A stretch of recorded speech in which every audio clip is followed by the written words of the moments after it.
Salve, Luiz Roberto. Me ouve bem?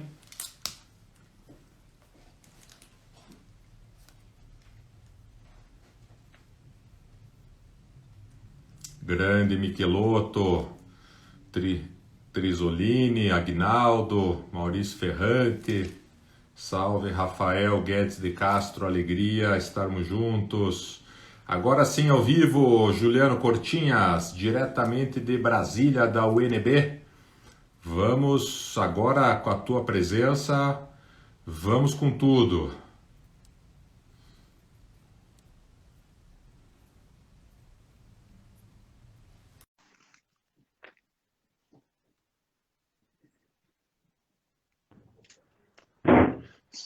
Salve, Alan.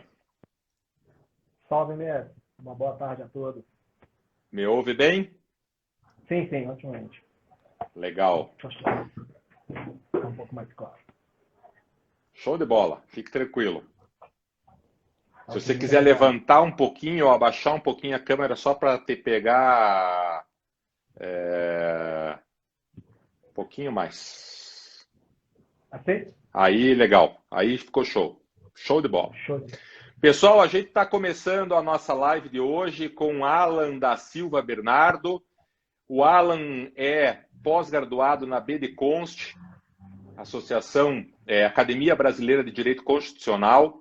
Defendeu a sua monografia de conclusão de curso com um tema que eu tive a alegria de orientá-lo, tratando do racismo estrutural e a sua implicação no direito penal de guerra às drogas. É um tema moderno, atual, relevante, e aí eu convidei o Alan, que gentilmente aceitou o nosso convite para estarmos juntos hoje, nessa próxima hora, debatendo essa questão tão importante do racismo estrutural e como que isso acaba repercutindo na questão do tráfico de entorpecentes, na guerra às drogas. Acabou de entrar aqui conosco o Alan João Rafael de Oliveira, que junto com o Francisco Monteiro Rocha são os coordenadores da pós da BDConst, a quem eu cumprimento. Também faço aí uma saudação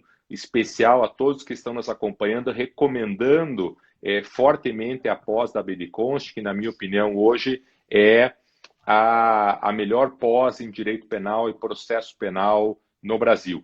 E antes de nós entrarmos no tema, Alan, eu gostaria que você se apresentasse, que você dissesse aí aos nossos amigos no que você trabalha, no que você atua, e aí logo depois da tua apresentação a gente entra diretamente no tema.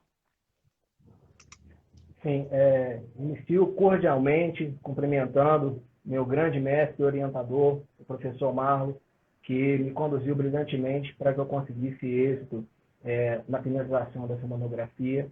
Cumprimento cordialmente os coordenadores deste curso, que sem sombra nenhuma de dúvida, assim como fiz constar expressamente nos agradecimentos à minha monografia, consta hoje com os maiores nomes do direito penal brasileiro, sem excluir nenhum, todos.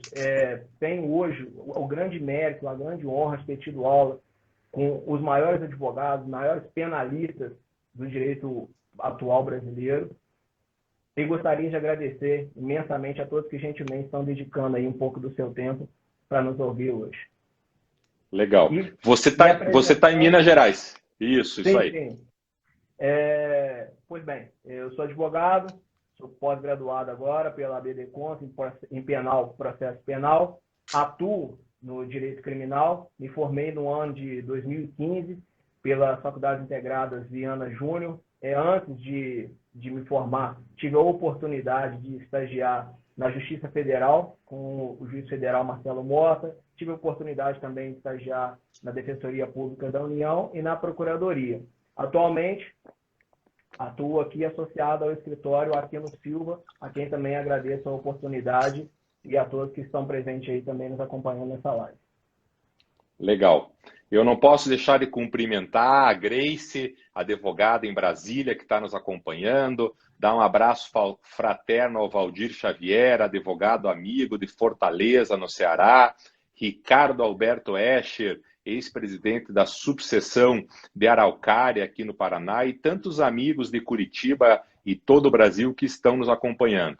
Então, para quem entrou agora, nós estamos com o Alan da Silva Bernardo, que defendeu na ABDConst, na sua monografia de conclusão da pós-graduação, a questão do racismo estrutural e a sua implicação no direito penal de guerra às drogas. E eu quero começar a nossa live com o final da monografia do Alan, e o Alan apresenta no final um trecho do Rapa, que trata justamente da prisão e morte de negros cotidianamente, diariamente no Brasil. Diz o Rapa que o Alan mencionou: quem em qualquer dura, o tempo passa mais lento pro negão. Quem segurava com força a chibata, agora usa farda, engatilha a macaca, escolhe sempre o primeiro negro, para passar na revista, Todo camburão tem um pouco de navio negreiro. Infelizmente, é uma realidade. Infelizmente, foi com esse verso que o Alan encerrou a sua monografia, demonstrando durante toda a monografia essa necropolítica que nós enfrentamos. E eu acredito, Alan, que você pode, nesse início, tratar da questão do racismo, quer dizer, conceituar o racismo estrutural, para a gente dar o início aqui a esse nosso bate-papo, lembrando a todos que o chat está aberto para as perguntas, lembrando que ficará gravado no IGTV depois e também ficará gravado no YouTube do Arnes de Oliveira e Andreasa com os comentários. Portanto, quem tiver comentários, quiser agregar a nossa discussão, fazer perguntas, é muito bem-vindo e pode ir nos perguntando aqui. Então, começamos com essa parte do racismo, Alan, especialmente do racismo estrutural. Sim, mestre. Fico até lisonjeado se o senhor citar essa questão, pois eu acho que a arte, seja os nossos poetas brasileiros, nossos sambistas brasileiros, são quem melhor retrata a nossa história. Para fins de racismo, como eu utilizei o termo racismo estrutural na minha tese, eu adotei um livro que hoje eu considero que é essencial, que é o livro do Silvio de Almeida. E ele popularizou aqui no nosso Brasil essa concepção do racismo estrutural. Inicialmente, conceituando o racismo, ele define que o racismo ele é uma concepção estritamente política e socioantropológica, ou seja, da vivência das pessoas e a questão política. Por quê? Baseado num critério biológico, se você pegar um sujeito africano, se você pegar um sujeito, enfim, da Austrália, das Maldivas, seja da onde for, você não vai encontrar neles a diferença em relação aos nossos componentes. Pois bem, então ele entende que essa questão da diferença racial é simplesmente para você. São critérios que você adota, onde assim você consegue, para uma determinada classe, você conceder bônus ou vantagens e para outra desvantagens. Literalmente, onde você consegue determinar que pessoa seja superior e que determinada pessoa seja inferior. E isso é uma dificuldade cotidiana que os negros enfrentam no Brasil e que muitos brancos sequer reconhecem, infelizmente, sequer reconhecem essa dificuldade que nós temos ainda com o racismo estrutural. Nesse ponto, você, na tua monografia, passa para a questão do movimento Vidas Negras Importam, você menciona a questão Black Lives Matter. Eu acho que você podia passar por esse cenário conosco também, para o pessoal ir acompanhando aí a tua monografia de conclusão da tua pós-graduação. Sim, esse movimento, né, Black Lives Matter, ele foi muito popularizado recentemente, principalmente devido aos fatos ocorridos com George Floyd, o negro norte-americano assassinado, eu prefiro definir assim, na frente de diversas testemunhas, onde por mais de 2 minutos ele suplicava I can't breathe, ou ele dizia eu não consigo respirar, e as pessoas não interviram. Enfim, ele foi morto na frente de diversas pessoas. Em que pese ele tenha se popularizado no ano anterior, esse movimento ele já tinha surgido nos Estados Unidos no ano de 2012, quando igualmente um policial da Califórnia foi absolvido após a morte de um negro. Então, lá nos Estados Unidos tem isso muito forte, onde inclusive o Silvio cita no livro dele a regra que lá, vamos colocar assim, tem uma vigência maior, que é o one drop rule, ou seja, a regra de uma gota de sangue. Então, o negro norte-americano, ele é ensinado desde muito cedo a que se eu tenho um familiar negro, eu sou negro. Eu cito isso também posteriormente na minha monografia, que aqui no Brasil, infelizmente, nós negros também, a gente não nasce, ou a gente não nos é ensinado que a gente tem que defender essa nossa negritude. Inclusive, alguns autores, eles citam que o negro brasileiro, ele só aprende que ele é negro quando já grande, que aí quando ele começa a sofrer os efeitos do racismo. Em relação ao Black Lives Matter, eu citei essa parte do George Floyd, mas trazendo para o Brasil também não é difícil. Você vê essa questão do Vidas Negras Importa. Recentemente, a gente teve no Rio de Janeiro, que infelizmente é o maior exemplo que a gente pode citar da morte de criança, da morte de negro, devido à favelização, devido a essa necropolítica, devido a isso que a Gislene Neves cita, que é o paredão de ordem, onde você separa brancos de negros, ricos de pobres. E a gente tem muito essa dúvida. Vidas negras de fato importam? A gente levanta muito essa tese de que eu vou usar uma camisa, eu vou defender, vou postar no meu Facebook, vou postar no meu Instagram, mas cotidianamente a gente vê, por exemplo, há pouco tempo foi morto um negro no supermercado Carrefour na frente de mais de 15 pessoas. Não trazendo para um aspecto pessoal, mas inclusive se tem um grupo de colegas advogados, que eu não consigo imaginar essa cena acontecendo com um branco. Em que na frente de 15 testemunhas, um sujeito ele é estrangulado até a morte e ninguém para intervir. Isso nos faz ver, por exemplo, bala perdida. Tem uma canção que cita também que nenhuma bala é perdida. A partir do momento que ela encontra um corpo, que essa bala gera uma morte, ela não é perdida. A gente não vê esse fenômeno de balas perdidas ou de disparos em população em que são predominantemente de pessoas de pele clara ou de pessoas com um poder aquisitivo maior. Infelizmente, e você trata isso no teu trabalho, as balas sempre têm uma direção certa e, infelizmente, essa direção certa encontra uma pessoa negra.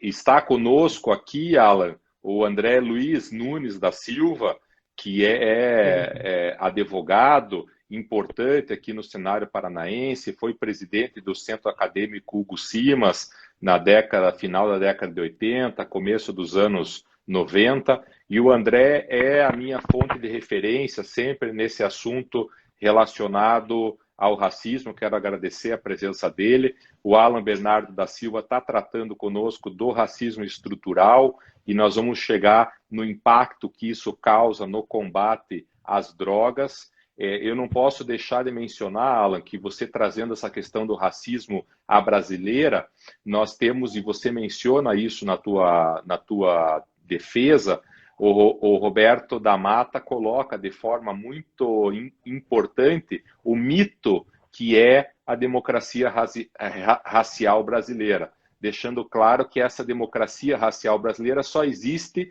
no imaginário do brasileiro e não verdadeiramente. Ele diz, na nossa ideologia nacional, e você menciona isso, temos um mito de 3 raças formadoras. Não se pode negar o mito, mas o que se pode indicar é que o mito é precisamente isso, uma forma sutil de esconder uma sociedade que ainda não se descobriu hierarquizada e dividida entre múltiplas possibilidades de classificação.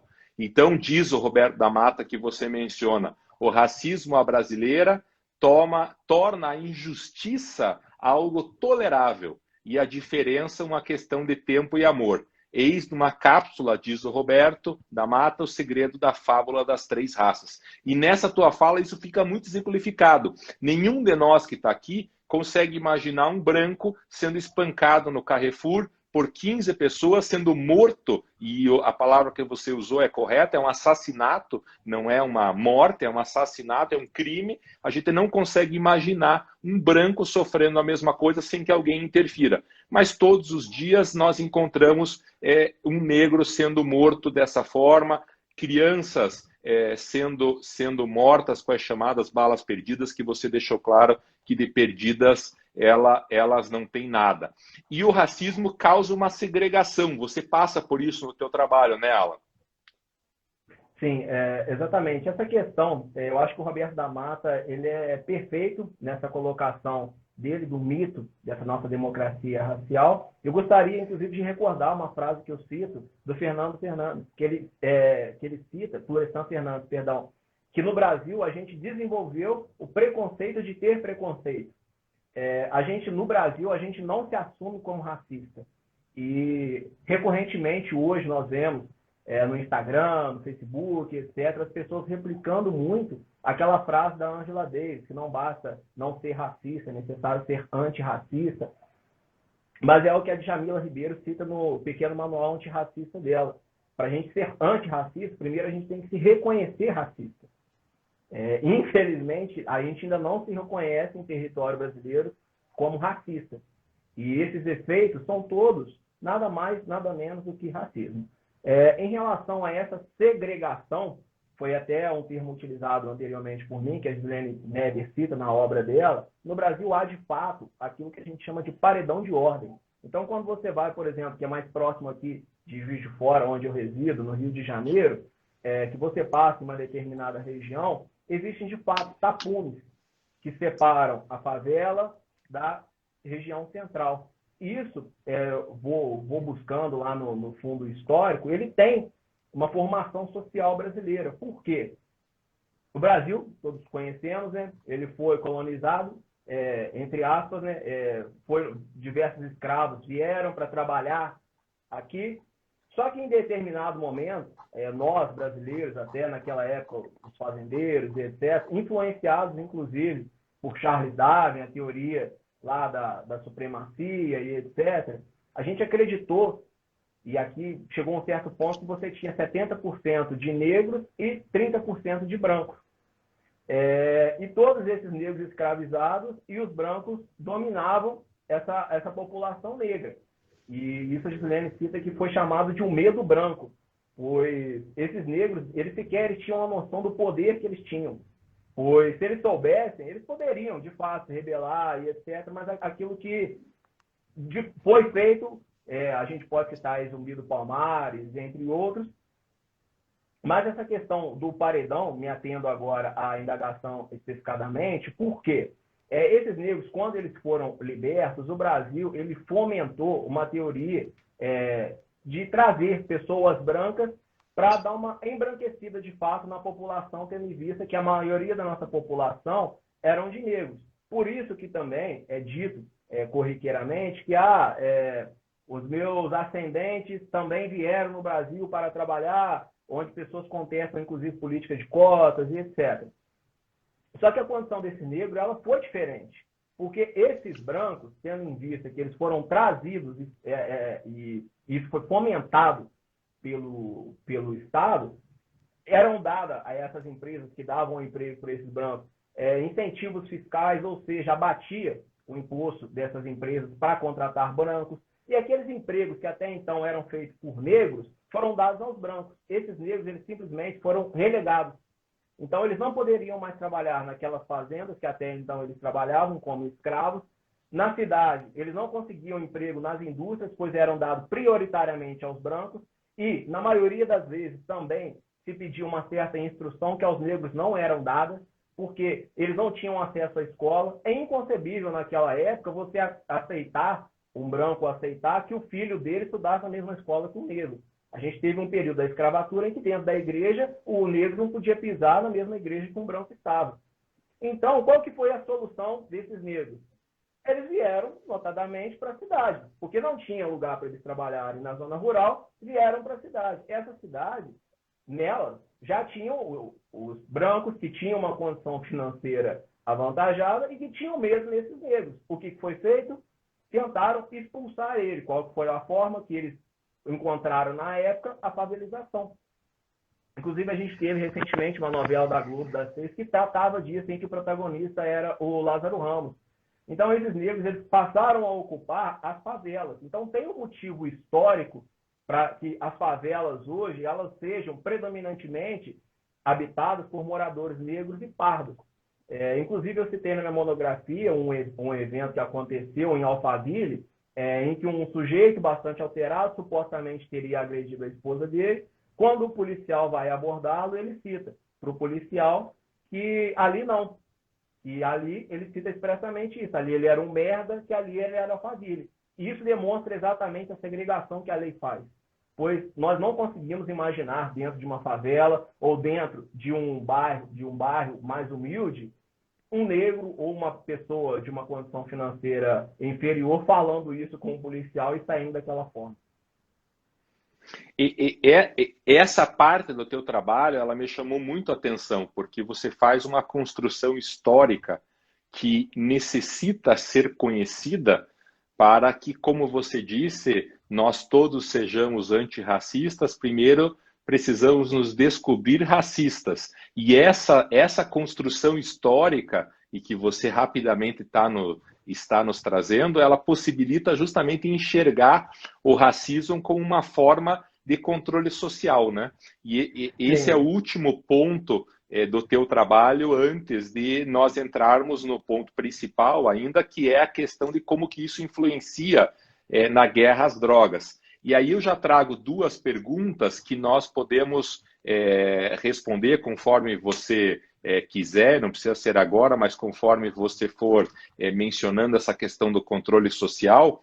O Juliano Cortinhas, que é professor da UNB de Ciências e Relações Internacionais, que está sempre na Rede Globo dando a sua opinião sobre todo esse cenário internacional, participou conosco, obrigado, Juliano, de um debate sobre o impeachment do Trump, sobre a eleição do Biden, a época que isso tudo estava ainda sendo muito movimentado. Ontem estava ainda em pauta, como hoje, o impeachment do Trump.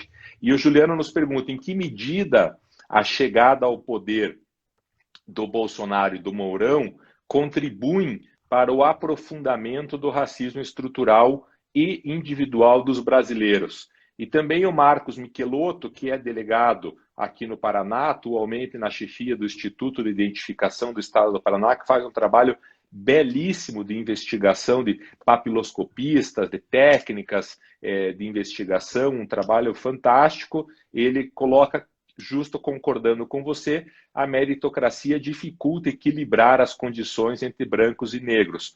E ele pergunta quantos estudantes negros fazem estágio nos grandes escritórios da advocacia. Então, essas duas perguntas nos levam ao último tópico desse primeiro ponto da live, que é o racismo estrutural e como que o racismo acaba gerando esse controle social. E eu queria que você, então, entrasse nesse ponto, Alan. Sim, em relação à primeira pergunta, em relação ao governo Jair Bolsonaro, do Antônio Mourão, também cito na monografia um artigo feito pelo vice-presidente Hamilton Mourão, veiculado no jornal Folha de São Paulo, onde ele cita que o nosso racismo, que na verdade que no Brasil não tem racismo. O racismo ele existe somente nos Estados Unidos e tal. A isso, e também cito esse efeito do atual presidente Jair Bolsonaro, ainda em época de campanha, ele chegou a citar que no governo dele todos seriam cinzas, quando ele se manifestou contrariamente à política de cotas. Pois bem, isso também é chamado daltonismo social, e eu abordo esse tema também, onde você quer enquadrar todos numa mesma categoria ou numa mesma condição.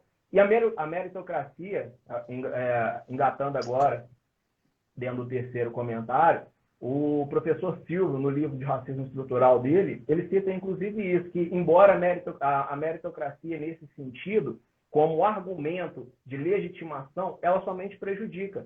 Porque visibilidade negra não é poder negro. Você ter um Joaquim Barbosa, por exemplo, no STF, não traz para todos a concepção de que, se ele chegou lá, todos nós podemos. Porque muitas vezes isso é invertido. Então, um contra-argumento que se utiliza é se o Joaquim Barbosa chegou lá, todos eles chegam. Então, a política de cotas é equivocada. E é totalmente o contrário disso. Ele, para chegar lá, ele teve que ser 1000 vezes melhor. Não vou extrapolar em 1000 vezes, mas eu te garanto que ele teve que ser melhor do que os colegas dele.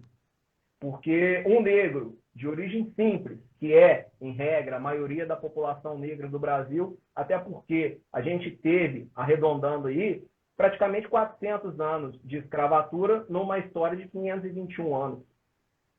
Ou seja, a gente está agora em 1/5 da nossa história somente sem escravatura. Então é impossível você trazer agora desses descendentes de escravos e querer que eles estejam nas mesmas condições daqueles que são descendentes de branco, descendentes de fazendeiros e etc.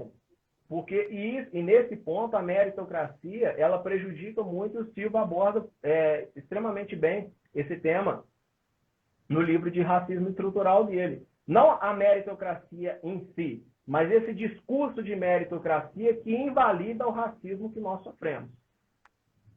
E abordando agora a questão do controle social, já engatando para o ponto do tráfico de drogas, a partir desse histórico que eu fiz do racismo, eu precisava trazer esse trabalho para o direito, que era o tema da minha especialização, principalmente para o direito criminal. E onde eu vejo, da forma mais explícita possível, esse racismo é no delito de tráfico de drogas. Mas em relação ao controle social, eu até cito na minha obra, Foucault, onde ele diz que o direito ele não hesita em atribuir a sua clara dissimetria de classe. Então, assim, para você ter este controle, é necessário o direito. O direito é uma ferramenta estatal para fins de controle de massa. Então, o direito, quando eu falo, por exemplo, desses negros que vieram para as cidades, que foram para as favelas, eles não foram para as favelas, eles foram expulsos para as favelas. Por exemplo, a gente teve, em relação ao direito, a criminalização da vadiagem, onde, salvo engano, a Maria Lúcia Caram, ela cita que se você tivesse renda, você não era vadio, mas se você não tivesse renda, você não era vadio. Ou seja, o playboy, ele só era playboy, o negro desempregado, ele era vadio. A capoeira foi considerada como crime. E muitas das pessoas na época, o legislador, ele esqueceu de que a capoeira era uma forma de renda dos negros. Essa novela que eu citei agora há pouco, ela cita que ela retrata na realidade o protagonista e ele descia para o centro para engaixar sapatos, que era a forma deles oferirem renda. Só que o Estado não queria aquelas pessoas lá. Então, o que o Estado fazia? Cobrava impostos altíssimos. Então, você inviabilizava totalmente, você sufocava essas pessoas através de ferramentas legais, o que é feito ainda hoje. Então, o direito, agora replicando Foucault, ele não hesita em declarar o seu racismo. É chocante, né, Alan? Você falando vai causando ainda mais choque. Na pergunta do Juliano, eu não vou responder, porque senão eu gastaria não a meia hora que nós temos ainda de live, mas eu gastaria o resto do dia falando desse governo fascista. Mas o Juliano nos lembra que o Mourão absurdamente usou uma frase dizendo que o Neto era mais bonito porque teve o branqueamento da raça.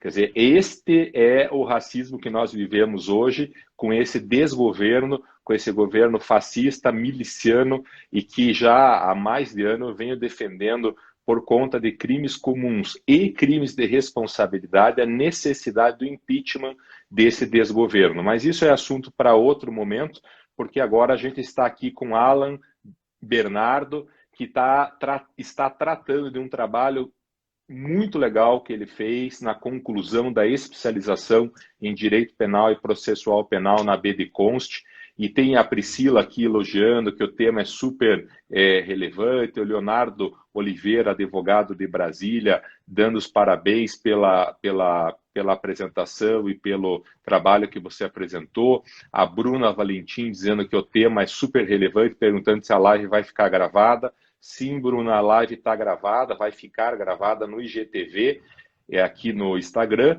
e depois, a partir de amanhã, estará disponível no YouTube, Arnes de Oliveira e Andreasa, com os comentários, inclusive, que estão sendo apresentados por todos vocês aqui na nossa live. Álvaro Borges, que foi nosso presidente da Associação Paranaense dos Advogados Criminalistas, ele coloca, com essa essência do racismo estrutural, que é evidente, com o acréscimo do parágrafo 2º do artigo 23 do Código Penal, que é o pacote anticrime, que é um problema seríssimo de você permitir aí que a polícia haja, aspas, em legítima defesa, mas esse tema eu acho que é o gancho para nós entrarmos justamente no segundo ponto da live. Você mencionou o Foucault, justamente neste ponto do controle social, e no direito penal, em especial, como um movimento de controle social, e aí você traz no teu trabalho a forma como isso se apresenta tão claramente no enfrentamento da guerra às drogas. Então, agora eu devolvo a palavra para você, que é o ponto alto da nossa conversa. Como que você tratou esse tema no teu trabalho? Eu fiquei muito encantado com esse tratamento e queria que você expusesse para os nossos amigos que estão aqui nos ouvindo. Sim, como uma ponte dessa parte geral para a parte do tráfico de drogas, me valendo do Silvio, que cita Achille Mbembe, ele fala que a necropolítica é como se você vivesse em uma constante ameaça de guerra. E que a guerra em si, ela tem limites. O problema é que na ameaça de guerra, você não tem limites. A pessoa está sempre com medo da morte, ela está sempre com medo do que pode vir a acontecer. E que esse é o campo ideal para as arbitrariedades. E eu vejo isso principalmente no campo prático em relação ao delito de tráfico de drogas, onde eu me valho, na minha monografia, de um estudo da Human Rights, em que eles abordam as constantes invasões de domicílios ocorridas, prisões para averiguação. Você chegou a se discutir no ordenamento brasileiro mandato coletivo, gente. É uma coisa assim absurda. Você não encontra respaldo nisso em nenhuma forma, dentro do CPP, enfim, em qualquer ordenamento legal, você não consegue enquadrar isso. E a polícia alegando, em síntese, que seria impossível fazer o trabalho dela sem essas alternativas. A ADPF, inclusive a liminar concedida agora recentemente pelo ministro Fachin, mostra que não.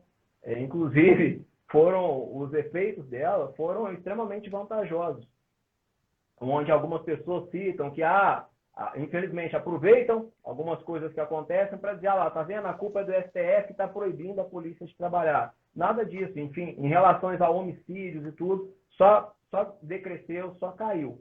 Mas o delito de tráfico de drogas, especificadamente, é uma coisa assim, o professor Saulo de Carvalho, ele cita na obra dele, que deveria você se limitar o delito de tráfico a no máximo daqueles 3 verbos, sendo que estão no total, salvo melhor juízo, 18 verbos. Então é mais fácil você dizer, se você for encontrado com droga, você vai ser traficante, a não ser que o juiz entenda, dentro das circunstâncias do artigo 28, que você não é. Porque se você for encontrado com droga, guardando, fornecendo, oferecendo, enfim, são tantos verbos do tipo do artigo 33 que dá para você enquadrar determinada pessoa no tráfico, que fica simplesmente dentro de um caráter subjetivo. E esse caráter, quando você coloca o subjetivismo, é onde o professor Streck cita. Você não a questão da divisão do corpo, de você dividir o rei. E, então, assim, quando você traz, você coloca o subjetivismo, essa pessoa ela traz consigo os pensamentos, as lembranças, a educação. Então, a partir do momento que nós vivemos numa sociedade que é racista, e você atribui como caráter diferenciador se uma pessoa é traficante ou não, não só isso, notadamente, mas um desses caráteres diferenciadores é o subjetivismo, logicamente, quem vai sofrer mais com essa implicação penal é a população que são os descendentes dos escravos. E o professor Valois até cita no livro dele que, em que pese esse crime não seja exclusividade da população negra, a punição parece sê-lo, onde você consegue ver que o segundo delito mais punido, segundo dados do IPEA, é o tráfico de drogas. E 70% da população carcerária brasileira são autodeclarados negros ou pardos. Era justo isso que eu ia pedir para você apresentar, que você passou num subcapítulo do teu trabalho, justamente pela população carcerária, onde fica tão claro a diferença entre os autodeclarados negros, pardos e os brancos que estão presos, né? E esse dado é estarrecedor. E para quem está nos acompanhando, o Alan mencionou a questão dos mandados coletivos, e eles existiram em determinada época, e especialmente na época daquelas unidades pacificadoras, ditas pacificadoras, nos morros do Rio de Janeiro. Então imagine você no teu prédio, na tua casa, onde você estiver, um determinado juiz expede um mandado de busca e apreensão coletivo, para que ele possa entrar, a polícia possa entrar no teu prédio e em todos os apartamentos do teu prédio para fazer busca e apreensão e verificação. Imaginem que isso é absolutamente impensável. Nenhum de nós jamais imaginou isso como possível. Entretanto, foram deferidos inúmeros mandados para que as unidades ditas pacificadoras entrassem nos morros e cumprissem mandados coletivos nas casas das pessoas que estavam lá, e muita gente defendeu isso à época. Lógico, por conta do que o Alan nos trouxe no primeiro tempo da live. Falar isso em relação aos brancos, ninguém vai deixar acontecer. Mas em relação aos negros, ora, estão no morro, são criminosos, a polícia que entre lá e resolva o problema. Ou seja, é um horror. E eu acho que você podia aprofundar um pouco essa questão da população carcerária, porque isso demonstra muito bem o racismo e como que a questão das drogas leva ao encarceramento dos presos, Alan. Sim, eu cito isso baseando no excelente livro do juiz Marcelo Semi, que é Sentenciando o Tráfico, e do igualmente juiz Luiz Carlos Valois, onde eles abordam o seguinte, igual eu citei. O segundo crime que você tem em relação à punição da nossa população carcerária é o tráfico de drogas. O Brasil, salvo melhor juízo, atualmente ocupa a terceira população carcerária mundial. E isso deveria ser estarrecedor para a nossa população. Sendo que 40% dessas prisões são prisões preventivas. Ou seja, são pessoas não condenadas, pessoas que estão presas respondendo a processos, sendo que, na maioria desses processos, eu chego a abordar esse tema, inclusive, na monografia, essas pessoas podem ter uma pena que sequer, no final, elas deveriam ter sido presas. O maior exemplo é o Tribunal de Justiça do Estado de São Paulo, que recentemente, contrariando entendimento já uníssono, tanto do Supremo Tribunal Federal, tanto do Superior Tribunal de Justiça, que entendem que o tráfico privilegiado não é crime hediondo, eles ainda assim aplicam penas de 1 ano e 4 meses, 1 ano e 6 meses, 1 ano e 8 meses em regime fechado.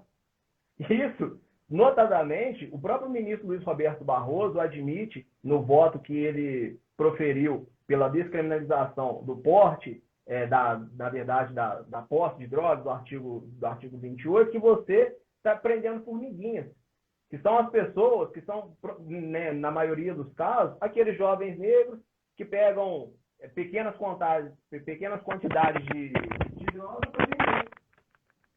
A realidade é essa, e isso acaba gerando esse altíssimo número de encarceramento. Um outro ponto também que eu acho que merece um destaque é em relação às mulheres. 70% das mulheres presas, segundo os dados do IPEA que eu pesquisei, estão relacionadas a esse tráfico de drogas. Isso é absurdo. Dentro da minha prática profissional, eu já peguei casos, por exemplo, em que o marido da mulher estava sendo ameaçado dentro da cadeia, por dívidas feitas lá dentro, e que se ela não levasse droga para lá, o cara morria. E essa mulher foi presa. Então, assim, essa política criminal, eu acho que ela tem que ser repensada em determinado aspecto. Sem dúvida. E nesse trabalho que você menciona do alto número de mulheres, você traz também um trabalho da Procuradora de Justiça aqui do Paraná, Maria Tereza Willi Gomes, que você menciona no teu trabalho. Ela demonstra que os adolescentes, 31% dos adolescentes apreendidos são por atos infracionais análogos ao tráfico. E esses jovens, se nós formos tratar da questão racial, entram no mesmo índice de 70% desses serem negros. Então, esses dados são estarrecedores. A Rosa está comentando que é um absurdo. Maria Ângela Borsoi, grande amiga de São Paulo, um abraço para você. O Pacelli, estão aqui todos comentando, a Bruna Valentim, que são dados realmente estarrecedores. E aí nós entramos, Vanessa Souza aqui te cumprimentando, Alan, nós da sua família, estamos imensamente orgulhosos de você, sucesso, legal, que bom que você está aqui conosco, Vanessa. E aí nós entramos na questão da política criminal da guerra às drogas. E você menciona os atores dessa política criminal da guerra às drogas. Poder legislativo, enfim, você entra bem nesse tema. Vamos com ele agora, Alan. Sim, então eu trago na minha monografia principalmente o poder legislativo, o Ministério Público, aquele que eu acredito que tem um poder trivial nessa política de combate às drogas, e a Justiça como um todo. Em relação ao legislativo, eu entendo que o delito de tráfico de drogas, conforme eu citei há pouco tempo atrás, ele possui os verbos nucleares dele são completamente amplos. A forma de você discernir entre o artigo 28, entre a posse para uso para consumo pessoal e o tráfico, embora a lei preveja alguns requisitos, dá para se perceber claramente que é algo estritamente subjetivo. Então, o legislativo, ele faz uma lei que ele sabe que não vai se aplicar à maioria dos deles. Então, eu cito, inclusive, uma questão de diferenciação legal quando você pega um crime, por exemplo, como calúnia, e quando você pega, por exemplo, um crime como furto. Se você parar para pensar qual a lesividade, aquilo que vai, de fato, assim, te deixar pior, é o quê? Alguém te levar um relógio sem você perceber, ou alguém sair falando por aí que você cometeu um determinado crime? Para mim, sem sombra de dúvida, no segundo caso, é pior. Alguém sair por aí cometendo que eu cometi um crime. Mas as penas, por incrível que pareça, não são proporcionais. Mas por quê? Qual é o crime que o negro comete? É o furto ou é a calúnia? Via de regra, ou o furto, a gente tem inclusive a figura do furto famílico e tal, que aí a gente já vai levar para uma outra área, mas são de pessoas necessitadas. Então, o legislativo ele possui um poder grandíssimo em relação a isso e, inclusive, eu verifiquei agora em relação às interações, a figura do pacote anticrime. Embora ainda se tenha a grande parte da doutrina, igual eu estudei recentemente, salvo engano, com a Patrícia Vanzioli, que fala que essa alteração proposta não vai diferenciar grande coisa, pois o tipo já previa que quando a gente der inscrito devido ao cumprimento legal dele vai ter uma excludente.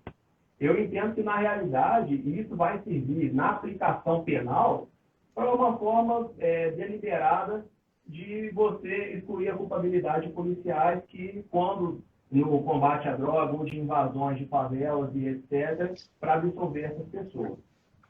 Em relação ao Ministério Público, o artigo 129 da nossa Constituição Federal prevê que caberia a ele o controle externo da atividade policial. Contudo, esse estudo da Human Rights, ele cita depoimento de próprios coronéis da polícia em que eles afirmam que o Ministério Público não controla. O Ministério Público, o controle externo, ele é muito baixo. E, principalmente, igual esse estudo ele é feito no Rio de Janeiro, das vezes que tentou ser feito esse controle, o resultado não foi positivo. Não é que não foi positivo, só que ele também, como lá, a gente tem um crime organizado através da milícia, isso gera também um contra-ataque. Aí a gente pode citar, por exemplo, a juíza Patrícia, que foi assassinada após ter prendido diversos milicianos e etc. Pois a polícia no estado do Rio de Janeiro, conforme se cita esse estudo da Human Rights, ela, por exemplo, ela vai lá, mata um traficante a pedido de outro traficante. Então, ela utiliza da lei para fomentar essa guerra. Então, na realidade, ela não combate. Ela, por certo, ela fomenta essa guerra, até porque ela se alimenta dessa guerra. Essa guerra, hoje, ela favorece o Estado. Ela não é negativa para o Estado. E, por fim, aquilo que, até pela nossa atuação, aquele que eu considero que é o pior responsável por essa política atual de guerra às drogas é o nosso judiciário, que por muitas vezes, que é a quem, como já foi dito por diversas vezes pelo nosso ministro do Supremo Tribunal Federal, a quem dado o direito de errar por último, eles relutam. Eles têm medo de dizer que determinadas normas são inconstitucionais. Eles têm medo de, por exemplo, o julgamento em relação à criminalização das drogas está parado há mais de 8 anos. Então, eles relutam extremamente, embora eles vejam claramente que essa guerra é uma guerra falida, que o Estado perdeu, conforme cita Karl Hart no exemplo norte-americano, o nosso Poder Judiciário ele é um avalizador das práticas dos Estados.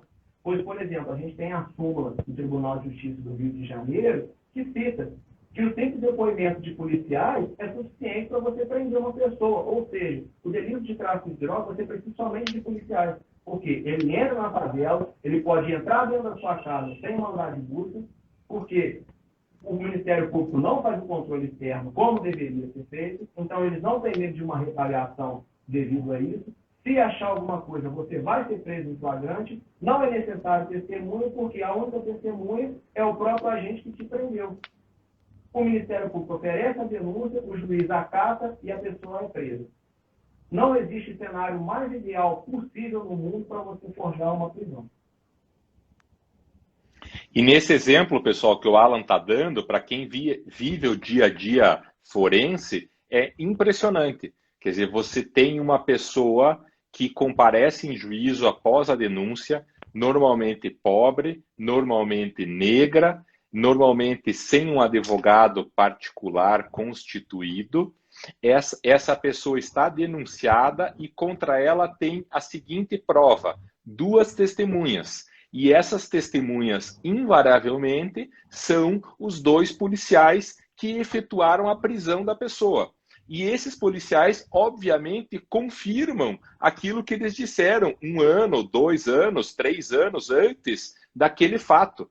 Quer dizer, se o policial diz não me lembro do fato, ele é, às vezes, até repreendido pelo sistema, pelo próprio magistrado. Como que você não lembra? Está aqui, você assinou. Aí a pessoa lê o auto que ela própria fez anos atrás e com base, então, na declaração de 2 testemunhas, que são os 2 policiais, a pessoa acaba sendo condenada e vai cumprir alguns anos de prisão por tráfico de entorpecentes. Então, esse fecho do trabalho do Alan é a síntese daquilo que nós que estamos dentro, atuando no Poder Judiciário, nós assistimos uma inércia do Legislativo em querer resolver o problema. A doutora Maria Tereza Willi Gomes, nos trabalhos dela, sugere uma série de mudanças legislativas que esvaziariam as prisões no que se refere a uma série de tipos penais menores.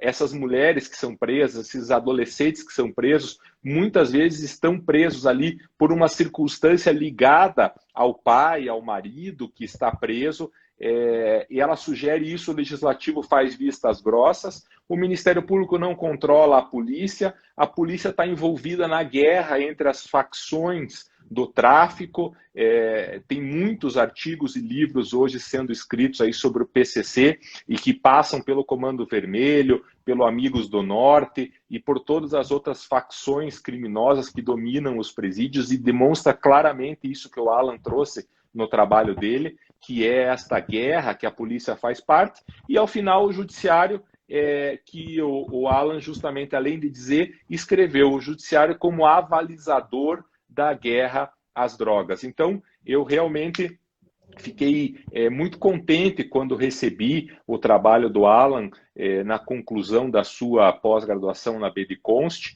porque fiz uma leitura, me chamou muito a atenção, é um tema difícil, é um tema que precisa ter coragem para enfrentar.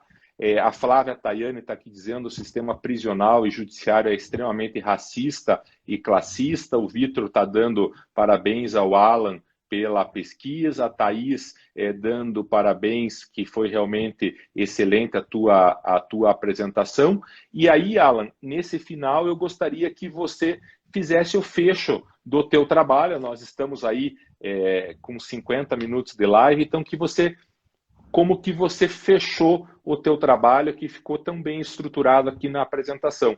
Nós tivemos meia hora em que o Alan tratou do racismo estrutural, do histórico do racismo, de como que as coisas se deram para nós chegarmos nesse ponto. Um segundo tempo da live que mostra como que é exercido o controle social pelo direito e como que isso reflete no combate às drogas. E agora é o grande finale para você nos apresentar a conclusão do teu trabalho.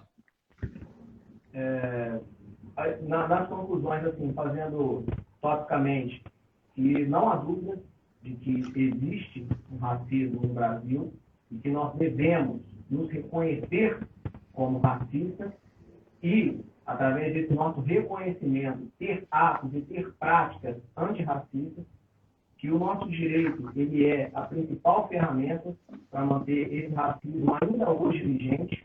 E essas políticas públicas, por exemplo, de cotas e etc., elas são, sim, importantíssimas, mas elas só são o primeiro passo. É necessário muito mais do que isso. Em relação ao delito de tráfico, conforme defende, inclusive, também o doutor Saulo e a Mariana Weigert, na tese de doutorado dela, é necessário uma reformulação completa do delito de tráfico, onde você deveria reduzir a, no máximo, três verbos ou 3 núcleos do tipo de tráfico, que seria o caso de vender, de exportar, talvez, guardar, é algo que não faz sentido você atribuir a determinada pessoa, até porque é algo totalmente subjetivo. Então, que hoje o delito de tráfico, da forma como ele é combatido, é uma guerra perdida. É dinheiro jogado fora. E, por fim, as pessoas que estão nos assistindo, acredito que todas hoje têm essa concepção, até porque o racismo hoje não é um tema muito debatido, mas uma frase que me marcou muito, que eu ainda me li na infância, foi de um escritor chamado Arnaldo Xavier, em que ele fala que quando você se defrontar com argumentos cheios de remorso, dizendo que o negro brasileiro ele é complexado e que não existe racismo no Brasil, pergunte ao interlocutor, ou seja, ao falante, se ele já passou um dia de negro. Porque, infelizmente, somos nós que ainda hoje sofremos as pestes desse racismo estrutural vigente no Brasil. Fechando, gostaria de agradecer imensamente a todos aqueles que dedicaram um pouco do seu tempo para assistir. Espero ter elucidado a contento as dúvidas aqui expostas. E, mais uma vez, gostaria de agradecer imensamente a Academia Brasileira de Direito Constitucional, dizer que, para mim, é uma grande honra ter tido aula com grandes expoentes do direito penal, processual penal brasileiro, e dedicar aqui o meu agradecimento especial ao professor e doutor Marlon. Professor, muito obrigado. O agradecimento é todo meu, Alan. A frase que representa essa nossa conversa é a que todos estão colocando aqui. Alan, parabéns pela coragem. E eu vou me permitir terminar a nossa live novamente como comecei. O Rapa, que é mencionado pelo Alan no trabalho dele, e eu vou deixar o trabalho dele, se ele autorizar, disponível também, junto com a gravação no YouTube do Arnes de Oliveira e Andreasa. E ele menciona o Rapa, que em qualquer dura o tempo passa mais lento pro negão. Quem segurava com força a chibata, agora usa farda, engatilha a macaca e escolhe sempre o primeiro negro, para passar a revista. Para passar a revista. Todo camburão tem um pouco de navio negreiro. Alan, coragem, muito obrigado. Quarta-feira que vem nos encontramos de novo, pessoal. Forte abraço a todos. Valeu. Tchau, tchau.